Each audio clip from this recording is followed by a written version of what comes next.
बच्चों कक्षा 11 भूगोल विषय की पुस्तक जिसका नाम है भौतिक भूगोल के मूल सिद्धांत। इस बुक का बच्चों लास्ट चैप्टर जिसका नाम है जैव विविधता एवं संरक्षण, चैप्टर नंबर 16। बच्चों इस चैप्टर को आज हम स्टार्ट करेंगे। और बच्चों स्टार्ट करने से पहले मैं ये बता देना चाहता हूँ कि जो जैव विविधता और संरक्षण की जो हम यहाँ पर बात करेंगे तो यह अपने आप में बहुत इम्पोर्टेंट है, बहुत ही जो वर्तमान में मानव समुदाय का जो चिंताजनक जो कारण है वो जैव विविधता के लिए है। इसके भाग 1 में हम देखेंगे कि जैव विविधता किसे कहते हैं और जैव विविधता का क्या क्या प्रभाव और कितने प्रकार की यह जैव विविधता होती है। तो बच्चों स्टार्ट करते हैं जैव विविधता। जैव विविधता का सामान्य अर्थ यदि बिल्कुल सामान्य यदि मैं बात करूं बच्चों तो इस तरीके से हो सकता है कि किसी क्षेत्र में कितनी प्रकार की जो प्रजातियां है, चाहे पौधों की हो या जीव जंतुओं की हो, वो कितनी प्रकार की प्रजातियां उसमें निवास करती है और उनका आपसी सामंजस्य किस प्रकार का है। हमने बच्चों खाद्य जाल खाद्य श्रृंखला का अध्ययन किया था, वहां पर भी हमने ये देखा था कि खाद्य श्रृंखला जितनी ज्यादा अच्छी होगी, जितनी ज्यादा गहरी होगी, उतना ही ज्यादा स्थायित्व का अभाव वहां पर होगा। और ये होना भी चाहिए क्योंकि जैव विविधता का मतलब बच्चों एक पौधे का दूसरे पौधे पर या एक प्राणी का दूसरे प्राणी पर, अर्थात बच्चों उसमें गहन रूप से वो आपसी में एक दूसरे से निर्भर रहते हैं।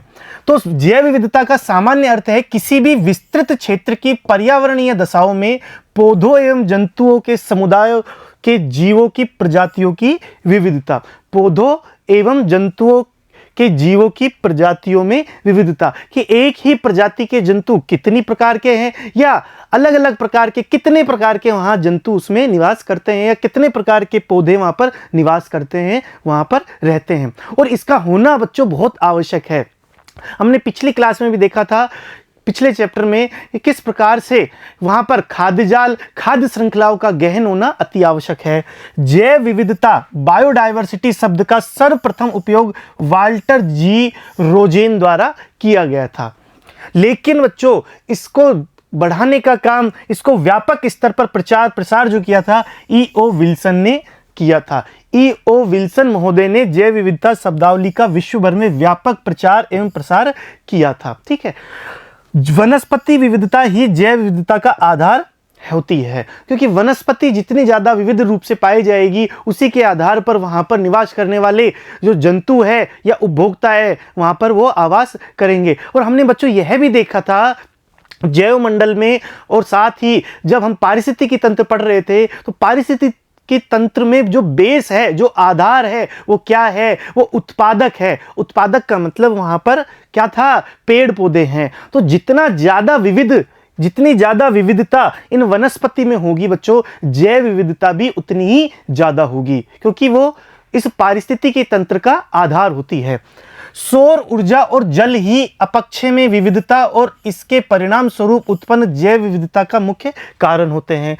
तो ये जो वनस्पति की जो विविधता आती है बच्चों, ये किस कारणों से आती है? क्योंकि एक तो सौर ऊर्जा और जल के अपक्षय में विविधता, तो इन कारणों से यदि हम बात करें बच्चों तो वनस्पति में विविधता, और वनस्पति के विविधता के आने से जंतुओं में विविधता आती है।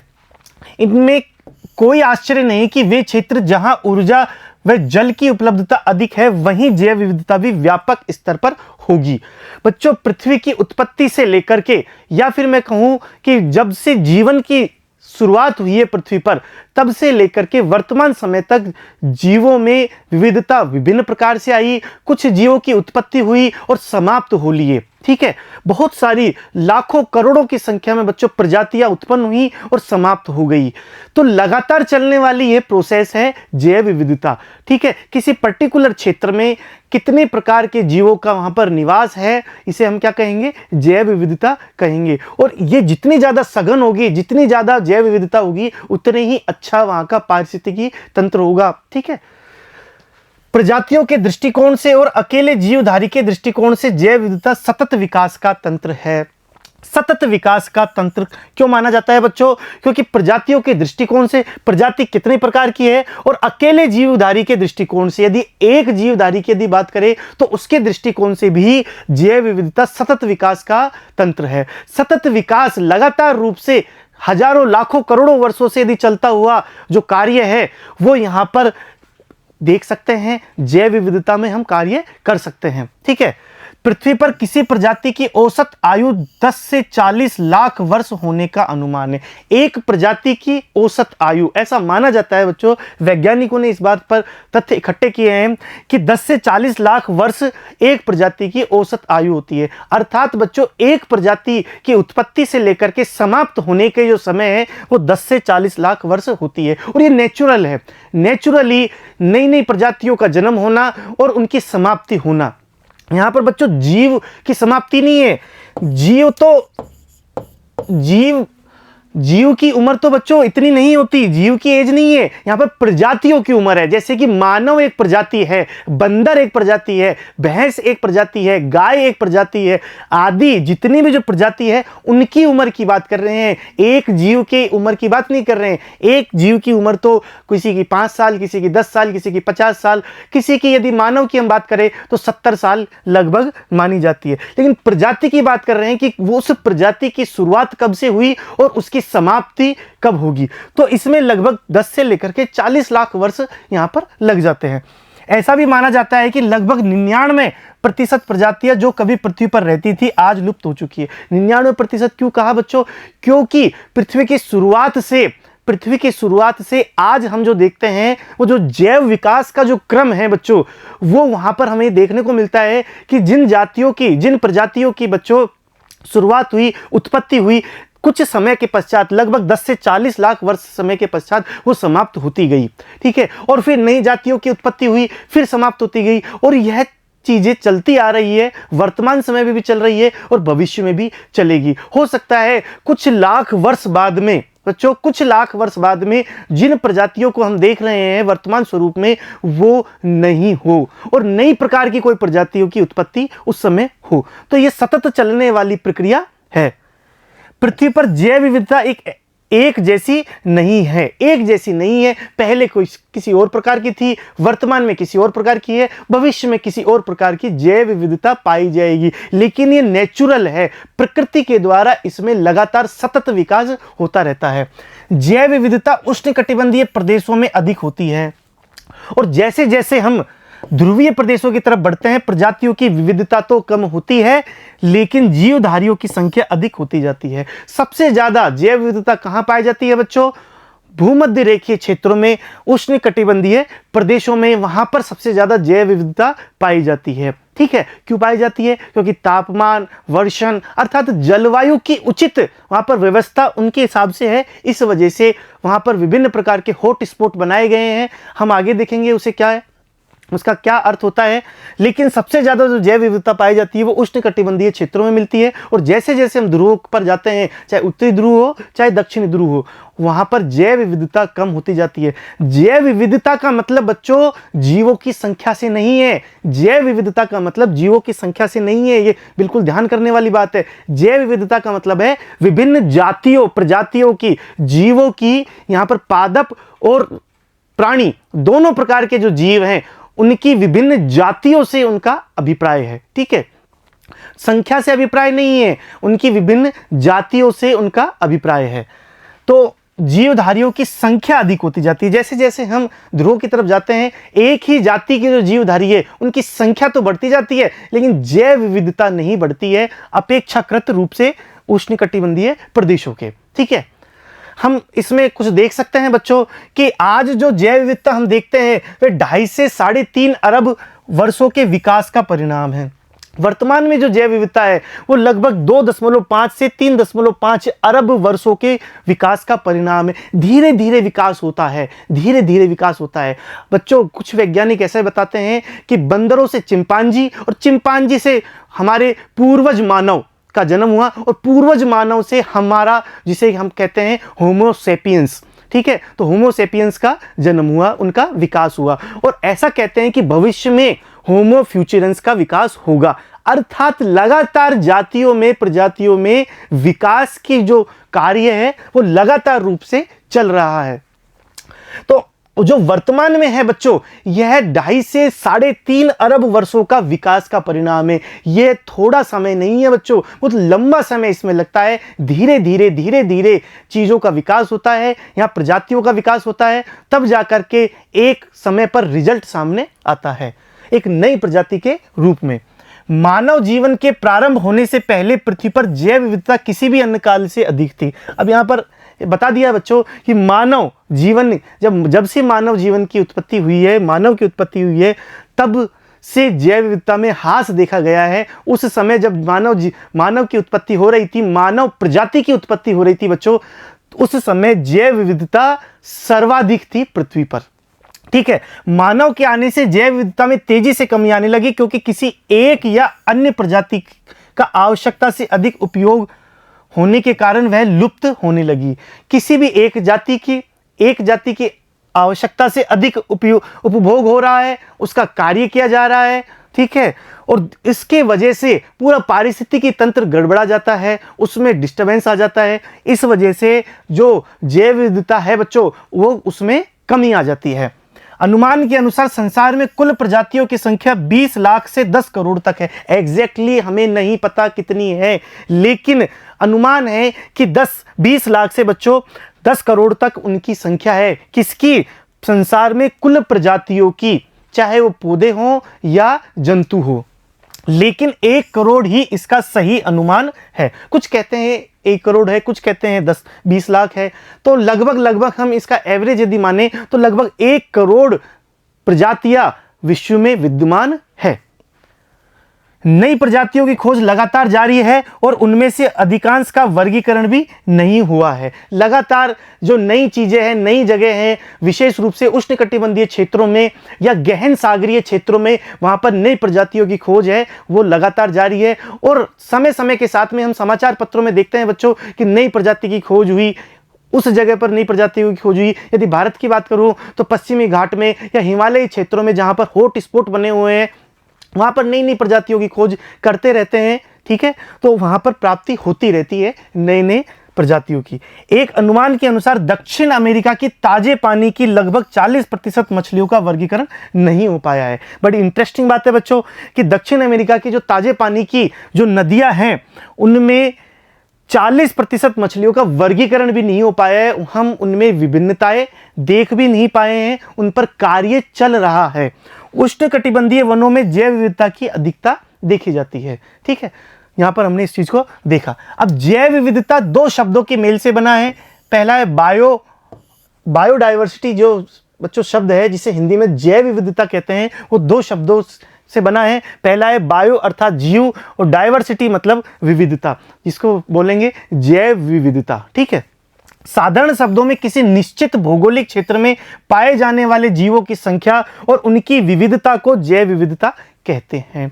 तो भौगोलिक क्षेत्र में, किसी भौगोलिक क्षेत्र में, ठीक है, पाए जाने वाले जीवों की संख्या, उस वहां पर कितने जीव पाए जाते हैं और उनकी विविधता को, कि कौन सा जीव दूसरे जीव से किस प्रकार से भिन्न है, तो उनकी विविधता को जैव विविधता कहते हैं। अब बच्चों यहां पर ये देखने वाली बात है कि जो जैव विविधता है, प्रजातियों की, अलग अलग प्रजातियों की, और प्रजातियों में भी उपजातियों की, तो विभिन्न प्रकार का वर्गीकरण हमने यहां पर देखते हैं। और जो प्राणी शास्त्री है, साथ ही वनस्पति शास्त्री वनस्पति का और प्राणी शास्त्री प्राणियों का वर्गीकरण स्पष्ट रूप से करते हैं।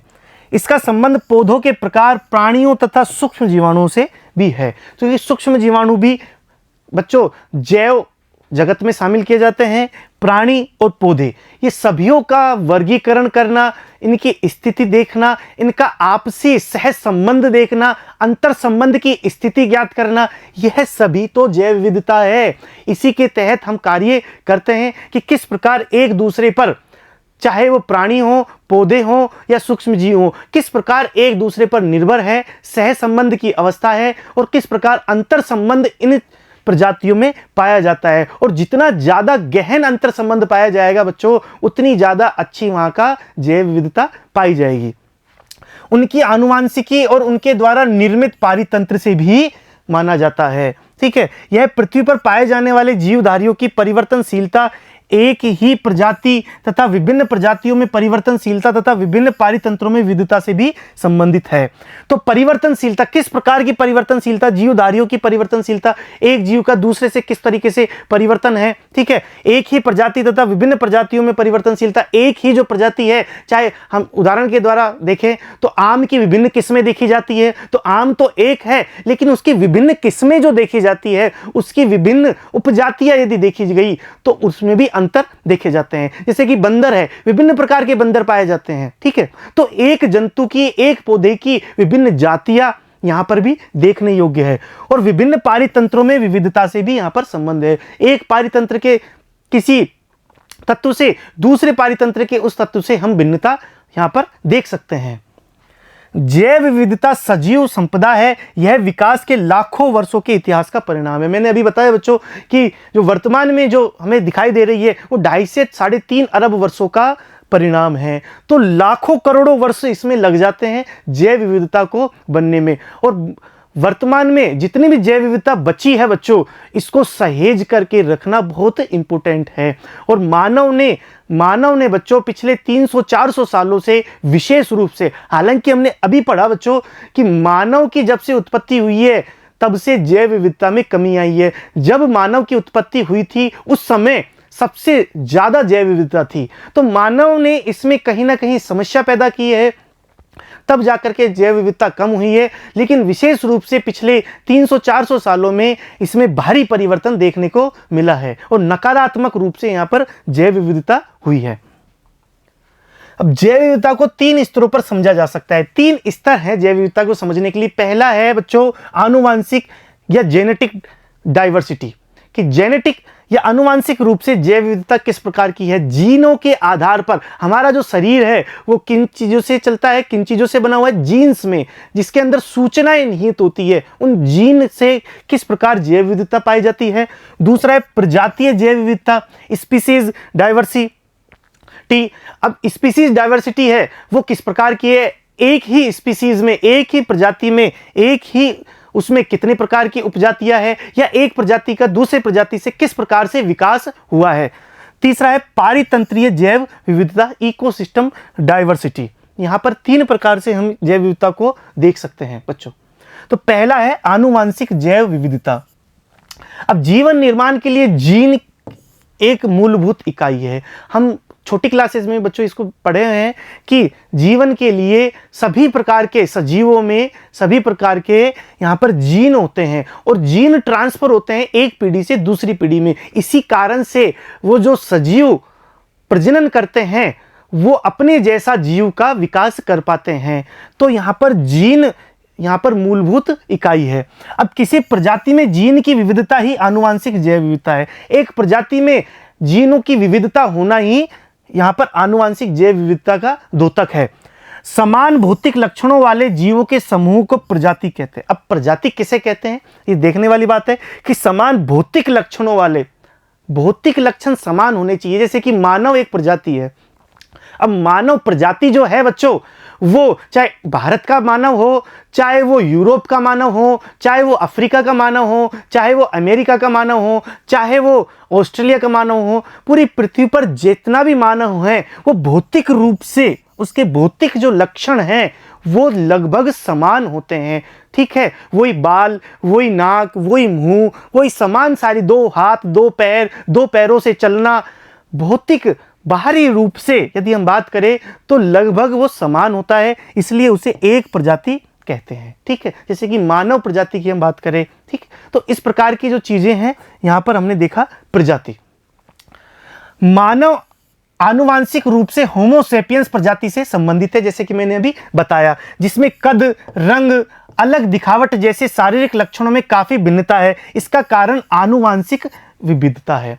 तो अब आप सोच रहे होंगे कि एक ही प्रजाति है, मानव पूरा एक ही प्रजाति है, लेकिन किसी का रंग अलग प्रकार का, किसी की हाइट अलग प्रकार की, किसी का जो लक्षण है वो दिखावट है वो अलग प्रकार की, किसी के बाल सीधे हैं, किसी के घुंघरालू है, किसी का रंग सफेद है, किसी का काला है, किसी का गेहुआ है, ठीक है, या किसी का पीला है। अलग अलग प्रकार की जो चीजें हैं यह आनुवांशिक विविधता बताती है। यह है आनुवांशिक विविधता। समझ में आया? तो एक ही प्रजाति में आनुवांशिक विविधता देखने को मिलती है।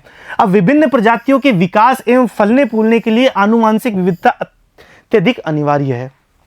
अब जो यहां से बच्चों यहां से नई प्रजातियों के जब जन्म होगा तब वो आनुवांशिक विविधता ही कार्य करेगी। क्यों कार्य करेगी? क्योंकि बच्चों लाखों करोड़ों वर्षों के बाद जब नई प्रजाति का विकास होगा तो पुरानी प्रजातियों से धीरे धीरे जीनों में विकास होता जाएगा और नए प्रकार के जीन के द्वारा एक नई प्रजाति का विकास भी हो सकता है। जैसे कि मैंने अभी बताया कि बंदर से चिंपांजी, चिंपांजी से मानव के पूर्वज और मानवों के पूर्वजों से वर्तमान मानव और वर्तमान मानव से भविष्य में दूसरा भविष्य का मानव। ये प्रजातियों का क्या है? विकास है। और ये किस वजह से हुआ है? ये इसी वजह से आनुवांशिक विविधता की वजह से ही हुआ है।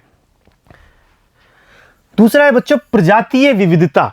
प्रजातीय विविधता अब यह प्रजातियों की अनेक रूपता को बताती है। यह किसी निर्धारित क्षेत्र में प्रजातियों की संख्या से संबंधित है। किसी क्षेत्र में उस प्रजाति की कितनी संख्या है, इससे संबंधित यह प्रजातीय विविधता होती है।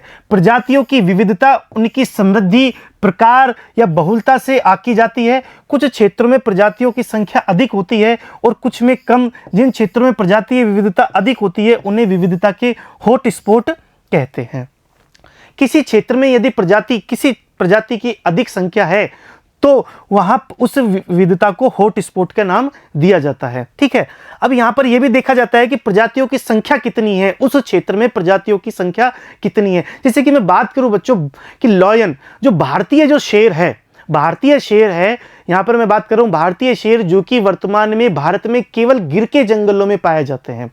भारतीय शेर जो वर्तमान में भारत के केवल गिर के जंगल जो कि गुजरात में वहां पर पाए जाते हैं, उसकी एक प्रजाति हुई, वो केवल भारत के गिर के जंगलों में पाए जाते हैं और कहीं भी नहीं पाए जाते। तो सर्वाधिक मात्रा में यदि बात करें उनका हॉटस्पॉट क्या बना? वहां पर गिर के जंगल हुए जो कि कहां पर है? गुजरात राज्य में है।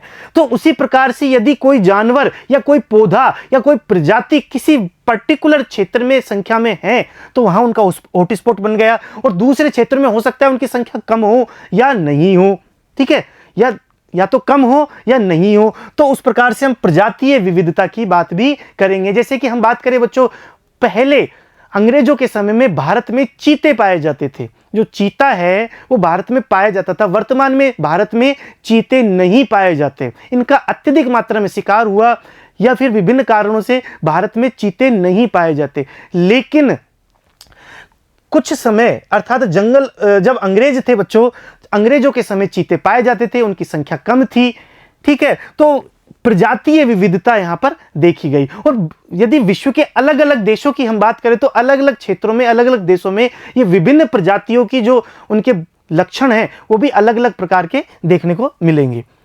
अब बच्चों यहां चित्र में हम देख सकते हैं, मानचित्र में, कि जो हॉटस्पॉट जो बनाए गए हैं। अब हॉटस्पॉट क्या होते हैं? मैंने बताया था बच्चों कि ऐसे क्षेत्र जहां पर विविधता, जैव विविधता अत्यधिक मात्रा में पाई जाती है, अत्यधिक मात्रा में जैव विविधता हो और साथ में नए जीवों की उत्पत्ति की भी संभावना हो, उसे क्या कहा गया?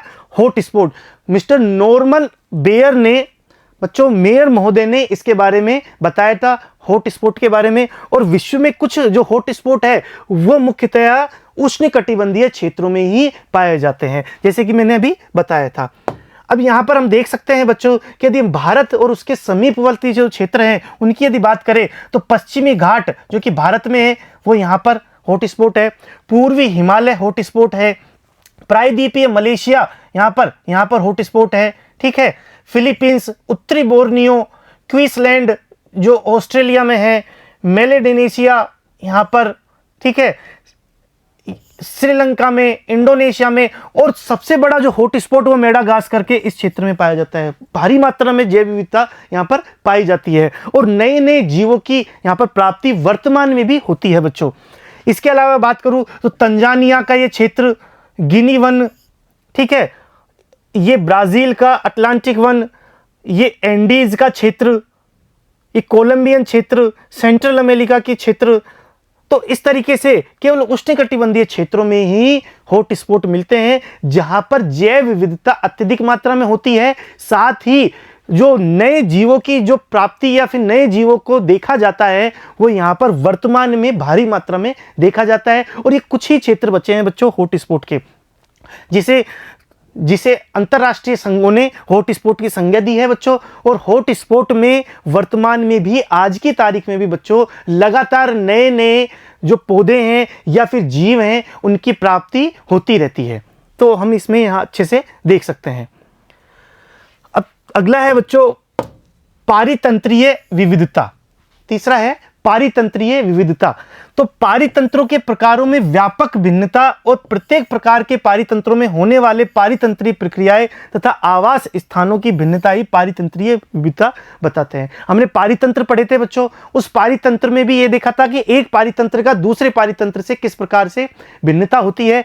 साथ ही बच्चों यहां पर ये देखने वाली बात है कि उनको हम अलग नहीं कर सकते। पारितंत्रीय विविधता का परिसीमन करना मुश्किल और जटिल है क्योंकि समुदायों और पारितंत्र की सीमाएं निश्चित नहीं होती, ठीक है। तो उनको हम अलग नहीं कर सकते। एक पारितंत्र का दूसरे पारितंत्र में विभाजन, स्पष्ट रूप से विभाजन मुमकिन नहीं है, क्योंकि पारितंत्र एक लाइन या कोई बाउंड्री तो वहां पर खिंची हुई नहीं होती, जैसे कि किसी देशों की या किसी राज्यों की राजनीतिक रूप से लाइनें खिंची हुई होती है।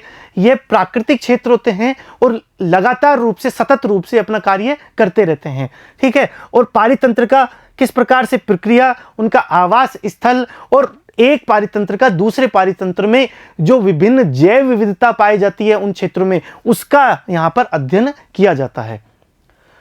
अब है बच्चों जैव विविधता का महत्व क्या है। आखिर ये जैव विविधता का क्या महत्व है और ये क्यों आवश्यक है। बच्चों हम पहले भी देख चुके हैं कि जैव विविधता हमारे लिए बहुत आवश्यक है, ना केवल खाद्य की दृष्टि से, खाद्य पदार्थों की दृष्टि से, बल्कि संसाधनों की दृष्टि से, या फिर यूं कहूं इस धरा को, इस पृथ्वी को सुचारू रूप से चलायमान रखने के लिए जैव विविधता बहुत आवश्यक हो गई है। क्योंकि यदि जैव विविधता नहीं रही तो मानव को समस्या हो सकती है, संसाधनों की प्राप्ति होने में समस्या हो सकती है, या फिर यूं भी कह सकते हैं कि मानव रहने, जो इस पृथ्वी पर रहता है, वहां पर भी समस्या हो सकती है।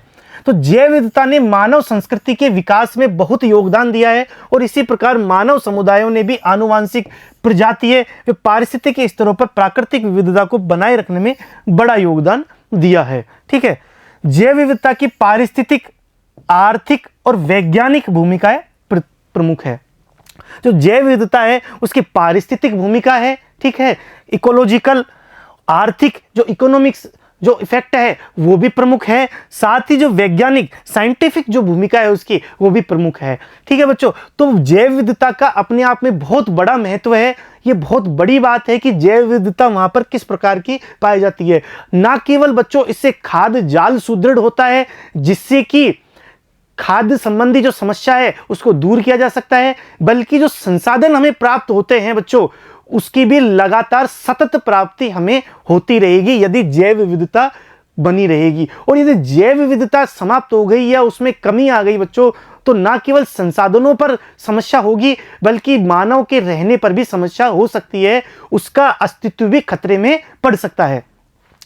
तो जैव विविधता की पारिस्थितिकीय भूमिका क्या है। अब पारितंत्र में विभिन्न प्रजातियां कोई ना कोई क्रिया करती है, ठीक है। और पारितंत्र में कोई भी प्रजाति बिना कारण ना तो विकसित होती है और न ही बनी रह सकती है। ये मैंने पिछली क्लास में भी बहुत अच्छे से बताया था कि हर जाति का, हर प्रजाति का अपना महत्व है।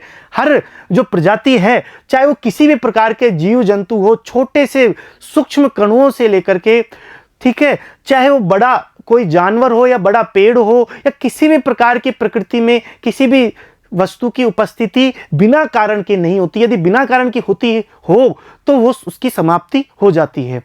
तो बिना कारण के कोई भी नहीं होता और उसकी इंपॉर्टेंस वहां पर बनाई हुई रहती है। अब ये हो सकता है बच्चों कि हमें उसका ज्ञान नहीं हो, ठीक है, हमें मानवों को अभी तक इतना विकास विज्ञान नहीं कर पाया है कि यह हो सकता है कि हमें उसका ज्ञान नहीं हो, लेकिन उसकी इंपॉर्टेंस जरूर होती है, ठीक है। अर्थात प्रत्येक जीव अपनी जरूरत पूरा करने के साथ साथ दूसरे जीवों को पनपने में भी सहायता प्रदान करते हैं, खुद का भी विकास करते हैं और दूसरे जीवों के लिए भी सहायता प्रदान करते हैं। और यह जरूरी भी है बच्चों।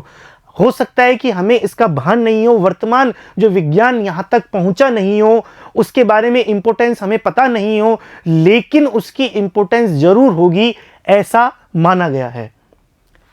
जीव व प्रजातियां ऊर्जा ग्रहण कर उसका संग्रहण करती है, कार्बनिक पदार्थ उत्पन्न एवं विघटित करती है और पारितंत्र में जल व पोषक तत्वों के चक्र को बनाए रखती है। तो कम से कम चक्र तो बनाए रखती है। विभिन्न चक्र हमने पिछले चैप्टर में पढ़ा, तो वहां पर जो पोषक पदार्थ है उनको बनाए रखती है, ऊर्जा को बनाए रखती है, जिससे कि चक्रीय अवस्था और चक्रों के रूप में पृथ्वी पर विभिन्न चक्र विद्यमान है और यह पृथ्वी अपने पारिस्थितिकी तंत्र और जैव मंडल के रूप में प्रेजेंट स्थिति में है।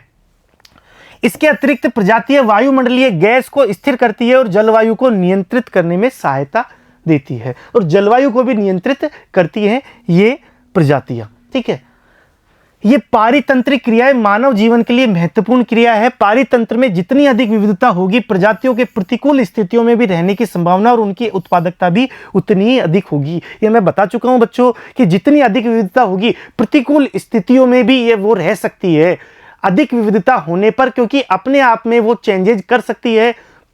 ठीक है, और प्रतिकूल स्थितियों में भी संभावना और उनकी उत्पादकता उतनी ही अधिक रहती है। अब हमने बच्चों पिछली क्लास में ये देखा था कि जलवायु परिवर्तन के दौरान जो पश्चिमी राजस्थान है वहां पर वर्तमान जो शुष्क अवस्थाएं पाई जाती है वो भूतकाल में शुष्क अवस्थाएं नहीं थी।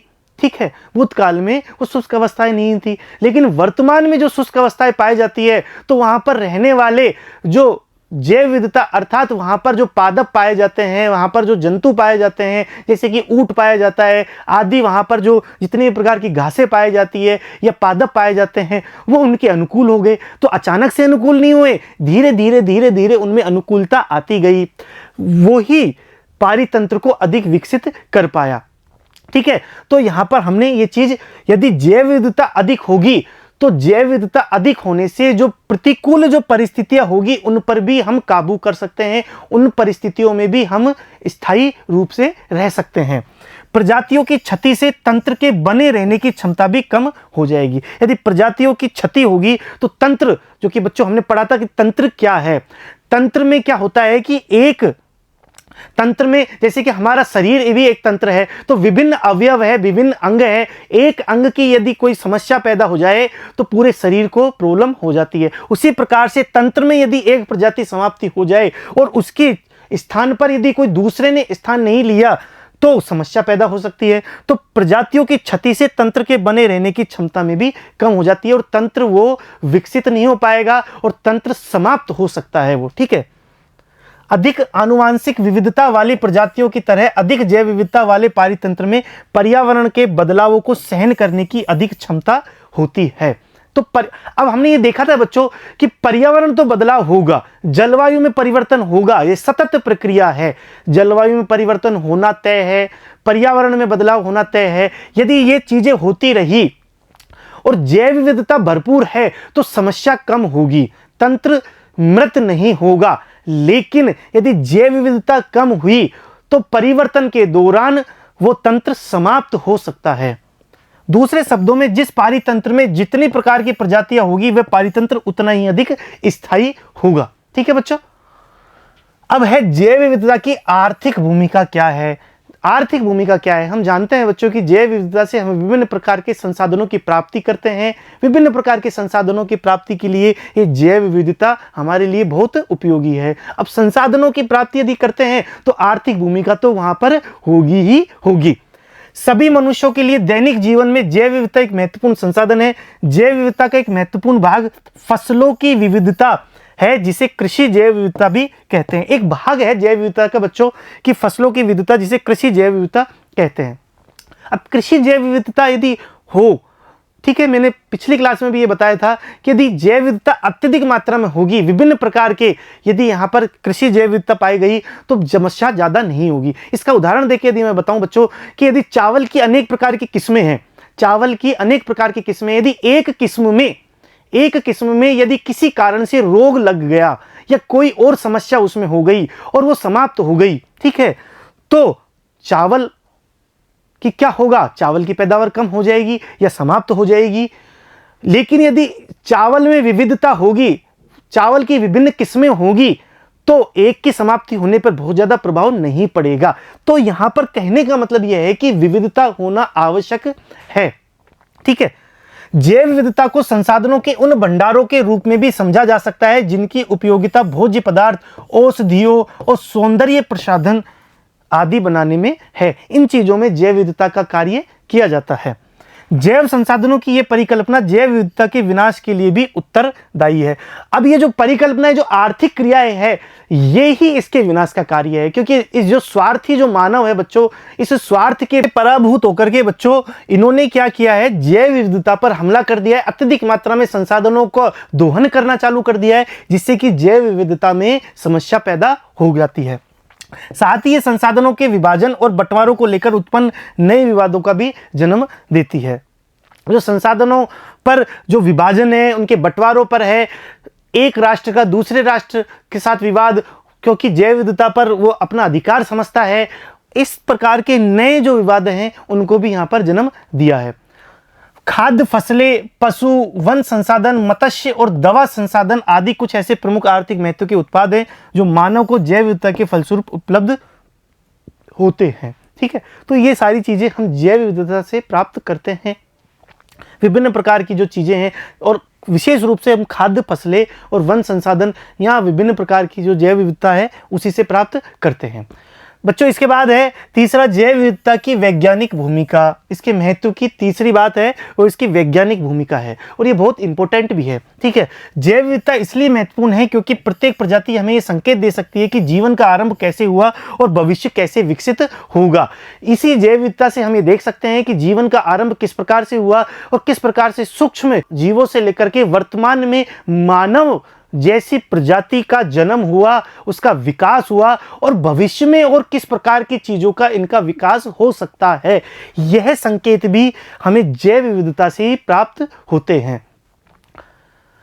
जीवन कैसे चलता है और पारितंत्र जिसमें हम भी एक प्रजाति है उसे बनाए रखने में प्रत्येक प्रजाति की क्या भूमिका है, इन्हें हम जैव विविधता से ही समझ सकते हैं। ठीक है, तो कैसे जीवन चलता है, पारितंत्र में एक प्रजाति की क्या भूमिका है, एक प्रजाति की दूसरे प्रजाति से किस तरीके से सह संबंध है, और किस प्रकार से उस प्रजाति के होने से ही दूसरी प्रजाति का अस्तित्व बरकरार रहता है, ये सारे तंत्र को समझने के लिए हमें जैव विविधता को समझना आवश्यक हो गया है। हम सभी को यह तथ्य समझना चाहिए कि हम स्वयं जिए और दूसरी प्रजातियों को भी जीने दे। ठीक है, यह मानव के लिए बहुत उचित शब्द है कि हम स्वयं जिए और दूसरी प्रजातियों को भी जीने दे। ठीक है, यह समझना हमारी नैतिक जिम्मेदारी है कि हमारे साथ सभी प्रजातियों को जीवित रहने का अधिकार है, अतः कई प्रजातियों को स्वेच्छा से विलुप्त करना नैतिक रूप से गलत है। यदि स्वेच्छा से यदि वो विलुप्त करना नैतिक रूप से गलत है, उनका शिकार करना, उनका शोषण करना, यह गलत है। जिससे क्या होगा, यदि जैव विविधता में समस्या होगी, बच्चों प्राकृतिक रूप से यदि जैव विविधता समाप्त हो रही है या कमजोर हो रही है, तो प्रकृति में स्वांगीकरण की प्रक्रिया के द्वारा उसको वापस से उसको पनप सकती है। लेकिन मानव ने यदि उसमें हस्तक्षेप कर दिया, मानव ने उसको यदि डिस्टर्ब कर दिया, तो प्रकृति में इतनी क्षमता नहीं होती कि वो मानव द्वारा यह डिस्टर्बेंस को संपूर्ण कर सके। ठीक है, तो जैव विविधता का स्तर अन्य जीवित प्रजातियों के साथ हमारे संबंध का एक अच्छा पैमाना है। वास्तव में जैव विविधता की अवधारणा कई मानव संस्कृतियों का अभिन्न अंग है। मानव संस्कृतियों का भी अभिन्न अंग यहाँ पर जैव विविधता पाई जाती है। ठीक है, हम पुरातन काल से भारत के बारे में बात करें बच्चों, तो पुरातन काल से ही जैव विविधता का जो कार्य है हमारे यहाँ पर एक धर्म के रूप में और एक आचरण के रूप में हमारे यहाँ पर विद्यमान है। ठीक है, और हम इसे लगातार रूप से इस पर कार्य भी पुरातन काल से ही कर रहे हैं। इस प्रकार से बच्चों हमने आज के जैव विविधता वाला टॉपिक समाप्त किया। अगली क्लास में हम जैव विविधता के ह्रास और उसके संरक्षण के बारे में बात करेंगे। धन्यवाद बच्चों।